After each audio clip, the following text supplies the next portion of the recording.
Hi guys, my name is Josie, and in this video I'll be talking about an aspect of relationships that I dealt with when I first moved to the UK, which is dependency and compromise. And what I'll be talking about today is lessons that I learned from this specific friendship that had a big impact on my life during the period we were friends. So let's get into the 3 things that I got from it. Number 1 is that friendships are supposed to complement and not complete who you are as a person. I remember that when I was friends with this person, I always had this strong urge to do whatever they asked me to do, like regardless of how ridiculous it was, because I was so scared that he would leave me. And if he left me, I would have felt so empty. And this was because I didn't really have a mind of my own. So let's say I liked watching action movies, for example, and he would see me watching these stuff and he'd be like, ew, what are you doing? Like, it's cringe. All of a sudden, that would be the end of my interest in action films. It wasn't even like something I forced myself to do. I subconsciously just stopped liking them. And I was programmed to think that if I didn't have his assurance on whatever I was doing, then I really didn't have the motivation to continue. I had no idea who I was outside that friendship. So it was so easy to be manipulated because it's like a piece of clay that hasn't been built or shaped already. So it was almost as if the friendship was shaping me into kind of whatever he wanted, because I wasn't already structured. I didn't have a foundation to go off of. But this verse from Colossians 2 verse 10 helped me to see that my completeness didn't come from someone else. The verse says, "And you are complete in him who is the head of all principality and power."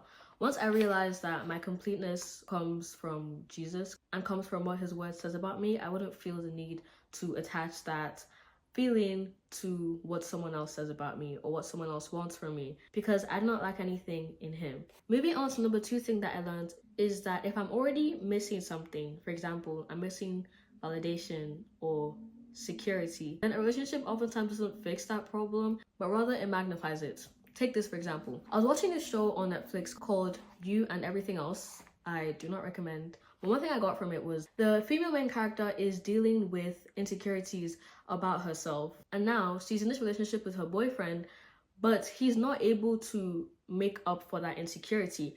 He tries to reassure her. He tells her, your photos are just fine. They're great even. There's nothing wrong with them.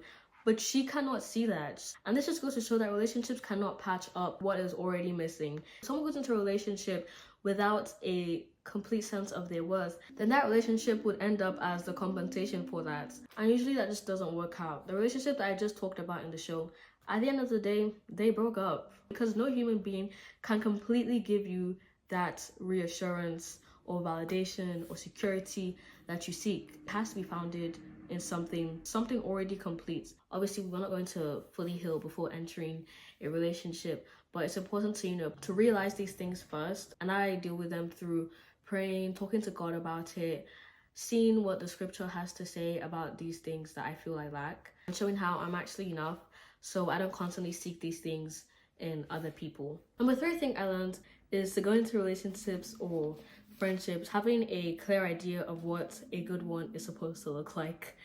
Because if this does not happen, then I promise you will see things that don't feel right, but you just kind of brush it off and think it's okay.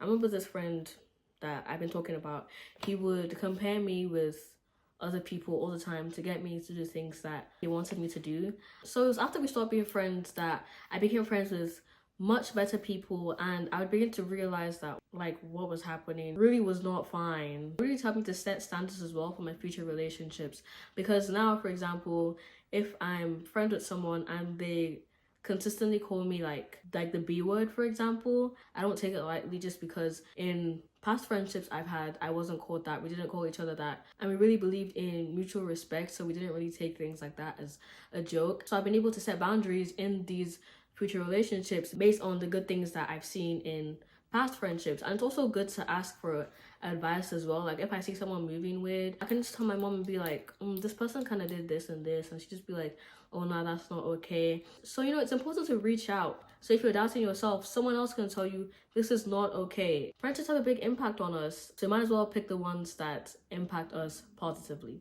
But what about you? Have any of your relationships ever taught you something? Maybe about dependency or comparison, or even reveal things about yourself? Please feel free to share them down below. But that's it for today, guys. I hope this video was able to help you or encourage you in some way. And thank you so much for watching, and have a blessed day. Bye bye, guys.